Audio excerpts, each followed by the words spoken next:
Allahu Akbar, Allahu Akbar, Allahu Akbar, Allahu Akbar, Allahu Akbar, Allahu Akbar, Allahu Akbar, Allahu Akbar. La ilaha illallah, wallahu akbar. Allahu akbar walillahil hamd. Alhamdulillah, alhamdulillahil fattahil alim, alladzi khalaqal insana fi ahsani taqwim, thumma radadnahu asfala safilin. Wassalatu wassalamu ala asrafil anbiya'i wal mursalin, sayyidina wa maulana Muhammadin, sayyidil hurri muhajjalin, wa ala alihi wa sahbihi alladhina ataw rabbahum biqalbin salim. Amma ba'd, fa ya ibadallah, ittaqullaha haqqa tuqatih wa la tamutunna illa wa antum muslimun. Qala Allah ta'ala fi kitabil karim, a'udzu billahi minasy syaithanir rajim. Bismillahirrahmanirrahim. Fa inna ma'al usri yusra, inna ma'al usri yusra, fa idza faragta fansab wa ila rabbika farghab. Shadaqallahul azim wa shadaqa rasulun nabiyul habibul karim. Wa nahnu ala dzalika minasyahidin wasyakirin, tsumma alhamdulillahi rabbil alamin. Puji milik zat Allah Rabbil Izzati, zat yang telah menjadikan hari ini sebagai hari yang suci, hari yang mana semua orang Islam itu diwajibkan untuk naik haji ke tanah suci yang diberkahi, yang dicucuri rahmat ilahi Rabbi. Salawat beserta salam semoga tetap tercurah limpahkan kepada panutan alam yang telah menyebarluaskan agama Islam, yang telah menjuburkan agama Islam. Dialah baginda Nabi Muhammad sallallahu alaihi wasallam. Tak lupa kepada keluarganya, sahabat-sahabatnya, tabi'in-tabi'innya, pendek kata kepada kita semuanya yang mudah-mudahan kelak masuk surga bersamanya di yaumil qiyamah. Sambil berjalan mengarungi lautan kehidupan, marilah kita sama-sama tingkatkan keimanan beserta ketakwaan kita kepada Yang Maha Rahman, agar kita selamat dan aman hingga di akhir zaman. Sambil melangkah, marilah kita benahi tingkah, hindarilah seluruh perbuatan yang salah, amalkanlah segala perintah, agar kita mendapatkan rahmah dari zat yang mempunyai sifat iradah. Saudara yang dimuliakan Allah Subhanahu wa taala, Allahu Akbar, Allahu Akbar, Allahu Akbar. Allah Subhanahu wa taala sangatlah sayang kepada manusia. Tidak ada satupun makhluk yang lebih disayang daripada manusia. Bahkan malaikat sendiri pun itu lebih disayang manusia daripada malaikat. Antara manusia, malaikat, iblis ataupun binatang yang lainnya ataupun makhluk ciptaan Allah yang lainnya, yang paling disayang oleh Allah Subhanahu wa taala adalah manusia. Bahkan kasih sayangnya Allah Subhanahu wa taala kepada kita itu melebihi kasih sayang orang tua kepada anaknya. Saking luar biasanya kasih sayang Allah Subhanahu wa taala kepada kita. Allahu Akbar, Allahu Akbar, Allahu Akbar, walillahil hamd.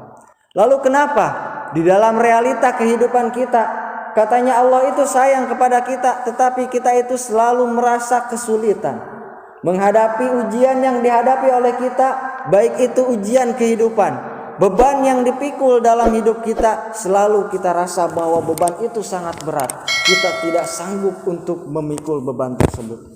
Katanya Allah sayang pada kita. Apakah itu bukti bahwa Allah sayang kepada kita? Sudah yang dimuliakan Allah Subhanahu wa taala. Allahu Akbar, Allahu Akbar, Allahu Akbar. Seberat apapun beban yang diterima oleh kita, itu tidak lebih berat daripada beban yang diterima oleh Nabi Ibrahim dan Nabi Ismail alaihissalam. Sudah yang dimuliakan Allah Subhanahu wa taala, bisa kita bayangkan apabila posisi kita berada di dalam posisinya Nabi Ibrahim alaihissalam. Nabi Ibrahim sudah lama tidak memiliki anak, lalu beliau berdoa kepada Allah Subhanahu wa taala, bermunajat kepada Allah Subhanahu wa taala, lalu diberi anak. Setelah diberi anak, saking sayangnya, saking cintanya kepada anak tersebut, maka Allah Subhanahu wa taala menguji Nabi Ibrahim. Apakah lebih mencintai anaknya ataukah lebih mencintai perintah Allah Subhanahu wa taala? Luar biasa. Kita yang mudah mendapatkan anak juga, kalau disuruh menyembelih anak, mungkin kita mikir 2 kali, 3 kali, Bahkan bukan daripada itu, yang tidak membahayakan kepada diri kita, gitu kan. Sholat berjamaah aja itu susahnya luar biasa. Apalagi untuk menyembelih seorang anak kandung kita, yang istilahnya itu jauh daripada logika kita, yang jauh daripada nalar kita. Mungkin kita akan lebih berat untuk melakukannya. Yang sholat aja, gitu kan, yang mudah, hanya tinggal melangkahkan kaki, wudhu tidak bayar, masjid tidak bayar. Berbeda sama diskotik dan lain sebagainya. Itu kalau ke diskotik minimal berapa ratus ribu itu dikeluarkan. Tetapi kalau untuk ke masjid sulit untuk melangkah, padahal semuanya gratis. Maka saudara yang dimuliakan Allah Subhanahu wa taala, Allahu Akbar, Allahu Akbar, Allahu Akbar. Kalau kita posisinya berada di dalam posisi Nabi Ibrahim saat itu, apa yang akan kita lakukan? Kita sering merasa hidup kita, beban hidup kita itu luar biasa, berat untuk menghadapinya. Tetapi beban Nabi Ibrahim itu lebih berat daripada beban hidup kita. Maka saudara yang dimuliakan Allah Subhanahu wa taala, apa maksud dan tujuan Allah Subhanahu wa taala memberikan ujian-ujian itu kepada kita? Baik itu ujian kehidupan, ujian ekonomi, ujian keimanan dan lain sebagainya. Itu adalah bukti bahwa Allah Subhanahu wa taala akan mengangkat derajat kita, akan meninggikan derajat kita.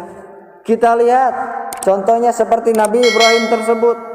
Karena ujiannya yang begitu besar, sampai hari kiamat pun namanya akan tetap dikenang oleh seluruh manusia. Tidak hanya orang-orang Islam, orang non-muslim juga tahu. Tahu apa? Tahu bahwa hari Idul Adha itu adalah waktu untuk penyembelihan. Semua orang tahu, bukan cuma orang muslim saja. Dan itu tertulis di dalam Al-Quran. Karena apa? Karena perjuangannya yang sangat luar biasa. Maka saudara yang dimuliakan Allah Subhanahu wa taala, bukti dengan ujian tersebut Allah mengangkat derajat Nabi Ibrahim alaihissalam. Tidak hanya itu, dari Nabi Ismail alaihissalam turunlah, lahirlah Nabi yang paling mulia, yaitu Nabi kita Nabi Muhammad sallallahu alaihi wasallam. Karena apa? Karena perjuangannya Nabi Ibrahim dan Nabi Ismail alaihissalam. Luar biasa. Maka saudara yang dimuliakan Allah Subhanahu wa taala, Allahu Akbar, Allahu Akbar, Allahu Akbar. Kita diuji oleh Allah, kita diberikan musibah oleh Allah, kita diberikan sakit oleh Allah. Semua itu ujian. Ujian untuk apa? Untuk meningkatkan keimanan kita kepada Allah Subhanahu wa taala, untuk meningkatkan derajat kita di hadapan Allah Subhanahu wa taala. Tidak ada satu pohon pun yang semakin tinggi tetapi tidak diterpa oleh angin yang besar. Semakin tinggi pohon itu, semakin berbuah pohon itu, maka semakin kencang pula angin yang menerjang kepada pohon tersebut. Maka semakin tinggi derajat kita di hadapan Allah Subhanahu wa taala, maka akan semakin besar ujian yang akan kita hadapi. Maka saudara yang dimuliakan Allah Subhanahu wa taala, di hari Idul Adha ini, di hari yang berbahagia ini, mari kita sama-sama mencari introspeksi diri kita. Apakah kita itu sering mengeluh menghadapi ujian yang dihadapi oleh kita? Apakah ujian kita itu lebih berat daripada yang dihadapi oleh Nabi Ibrahim alaihissalam? Maka kita lihat, kita pelajari kisahnya Nabi Ibrahim, kita pelajari kisahnya Nabi Ismail. Apabila posisi kita ada dalam posisi tersebut, untuk menyembelih anak kesayangan kita, untuk menyembelih orang yang kita cintai, pasti kita akan berat. Yang harus kita sembelih apa? Yang harus kita sembelih sekarang adalah rasa malas kita untuk melangkahkan kaki kita untuk berjamaah sholat 5 waktu.